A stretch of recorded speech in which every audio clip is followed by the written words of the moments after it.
हाय मैत्रिणींनो, कशा आहात? मस्त ना, मजेत ना, असायलाच पाहिजे. चला तर मग नवीन व्हिडिओमध्ये तुमचं स्वागत आहे. चला, इंचगाव हे गाव आमचं, त्या गावची यात्रा चालू झालेली आहे. बघा किती खूप असं डेकोरेशन, लाइटिंग वगैरे खूप लावलेले आहेत आणि लहान मुलांसाठी खेळणं पाळणा सगळं आलेलं आहे. बघा इकडं बघता तुम्ही, ते जम्पिंग जपाक म्हणतात का, ते पण आपल्याकडे आलेलं आहे.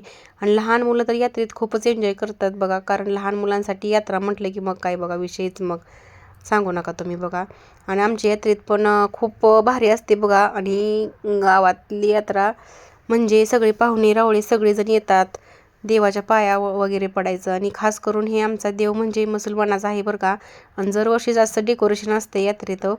आणि संध्याकाळी तेल चढवतात बघा. त्या तेल चढवण्याचं झाल्यानंतर सर्वजण येतात व औषधं उडवण्याचा पण कार्यक्रम होतो. आणि संध्याकाळी तेल वगैरे घालून पाया पडून सगळं झाल्यानंतर मग इकडं बघा आता औषध उडवायचा कार्यक्रम चालू झालेला आहे. खूप औषध उडवतात बघा, सांगू नका भयानक असं. कसं बघा रंगबिरंगी औषध उडत आहे, खूप मस्त वाटतं बघायला बघा. सर्वजण औषध हे बघतात आणि ते बघताना पण खूप आनंद सगळ्यांना होतो, कारण वर्षातून एकदा यात्रा म्हटलं की बघा मग कपडे वगैरे सगळं यात्रेला तयारी भरपूर असते. खास करून ही आमची यात्रा म्हणजे एक विशेष महत्त्वाचंच आहे.